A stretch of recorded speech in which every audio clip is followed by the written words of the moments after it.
Comme je le disais au début de la messe, ce matin, l'Église nous propose la fête de la transfiguration. Et comme on vient de l'entendre dans l'Évangile, Jésus est transfiguré sur la montagne. Mais l'Évangile veut nous emmener plus loin que ça. Ce n'est pas juste pour parler de la transfiguration de Jésus. L'Évangile veut nous amener à prendre conscience que Dieu veut nous transfigurer, tous nous autres. Et vous savez, c'est pas facile de se laisser transfigurer. C'est pas facile de faire des changements dans la vie. Parce que pour faire un vrai changement, ça demande du détachement, ça fait mal. Et pour illustrer un peu ça, je me suis dit, je vais me servir d'une comparaison pour revenir à la transfiguration, pour dire, pour arriver à quelque chose, des fois, il faut souffrir un peu. Je vous dirais que depuis 3-4 ans, chaque été, je vis une sorte de transfiguration. Chaque année, au cours des 3-4 dernières années, ma dermatologue m'a prescrit de faire un traitement, pour les gens qui connaissent ça, qu'on appelle le traitement Effudex.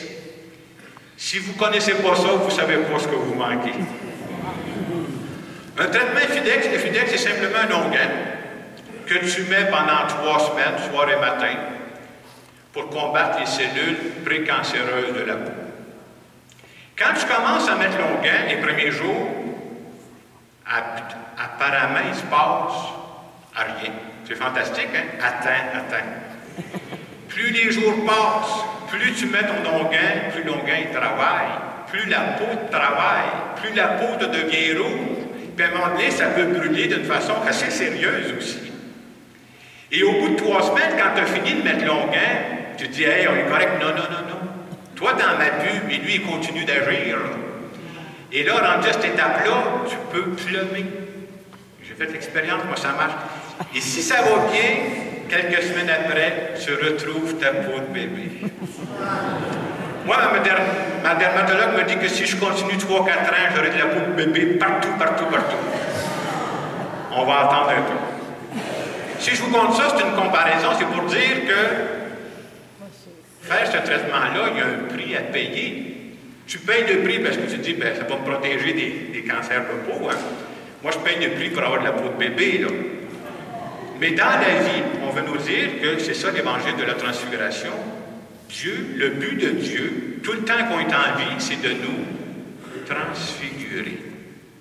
Et souvent, c'est pas Dieu qui ne veut pas nous transfigurer, c'est nous autres qui disons non, non, je ne suis pas prêt à payer le prix.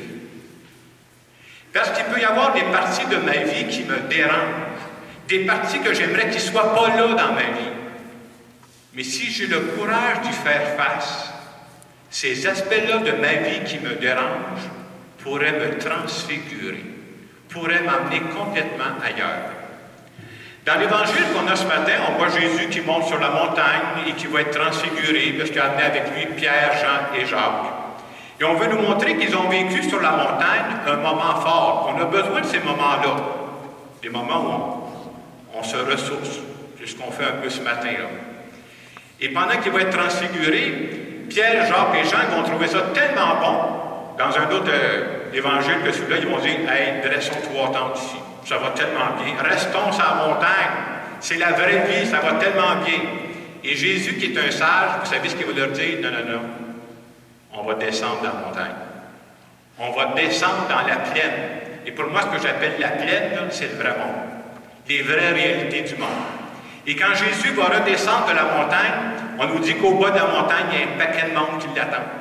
Un paquet de gens qui ont besoin d'être guéris. Et Jésus veut montrer comment il se laisse déranger par la vie. Il pourrait dire, hey, je viens d'avoir un beau bout tranquille, laissez-moi ma tranquillité. Non. Jésus se laisse déranger par ce paquet de monde-là qui l'attend au bas de la montagne. Et il veut montrer à ses disciples, si vous acceptez de vous laisser déranger par la vie va vous transfigurer. Même comme je le disais tantôt, dans des moments de la vie que je n'avais pas choisis, que je repousserais si j'avais le choix, s'ils sont là dans ma vie, si j'ai le courage d'y faire face, c'est là où ma vie peut changer. J'essayais de penser à des exemples de ça, où les transfigurations se vivent aujourd'hui. Vous savez, quand on commence, ou vous avez plus d'expérience que moi, quand tu commences ta vie adulte, pour les gens qui veulent être parents, bien, il me semble que le rêve que tu dois avoir là, au début, c'est de dire, moi, là, j'aimerais être la meilleure maman du monde. J'aimerais être le meilleur papa du monde. Il me semble que ça doit être un rêve que tu portes. Tu dis, je ne voudrais pas être une maman tout croche. Ça ne m'intéresse pas, moi, cette affaire-là. Et vous savez, entre le rêve qu'on porte et la réalité qui arrive, des fois, il y a des écarts, là. Probablement que si tu as rêvé à ça, puis tu n'as peut-être pas rêvé, par exemple, un de tes enfants, à un moment donné, une partie de sa vie, te ferait la vie dure. Tu n'as peut-être pas rêvé qu'un jour, ton enfant, même rendu à l'âge adulte, là, ça sera un souci constant pour toi.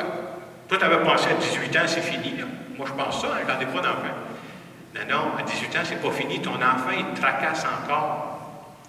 Et toi, ton rêve que tu avais d'être une mère fantastique, un père fantastique, tu l'as toujours dans ton cœur, ce rêve-là, puis des fois, tu te sens même un peu coupable de ça, là.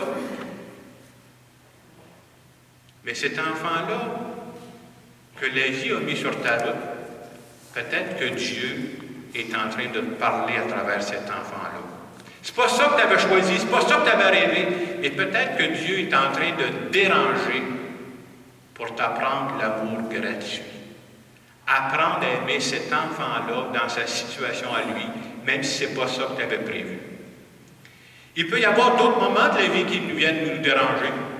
Moi, apparemment, en tout cas, je suis en bonne forme ce matin, là. Je sors de mes vacances en m'étant de chialer. Hein. Mais vous savez, ça ne prend pas grand-chose. 6 mois après, tu apprends que tu es malade. Quand la maladie arrive dans ta vie, là, c'est pas évident. Puis c'est vrai qu'on a besoin d'un certain temps pour retomber sur nos pieds, là. Moi, si je suis malade, laissez-moi quelques jours pour grogner, puis après ça, là, on va revoir ça, là.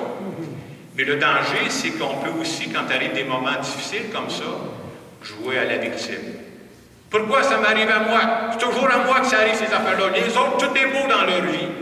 Et toutes les énergies que je vais gaspiller comme ça, je ne pourrai jamais avancer avec ça.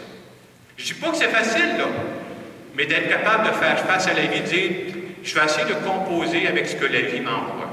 Moi, je peux vous dire personnellement, en tout cas, que j'ai connu des gens qui ont eu le cancer, des gens qui ont eu la bactérie mangeuse de chair, là, puis qui ont traîné dans les hôpitaux pendant des mois. Là. Est-ce que c'est facile? Pas du tout.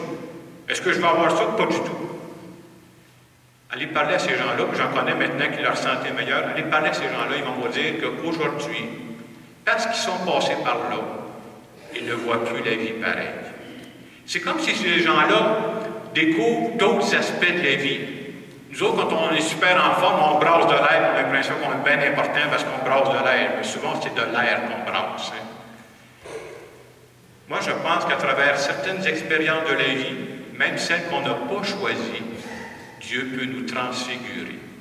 Et ce matin, si je faisais un sondage léger parmi vous, puis je vous demandais, êtes-vous capable d'identifier une ou deux expériences de votre vie qui vous ont le plus changé, le plus transformé?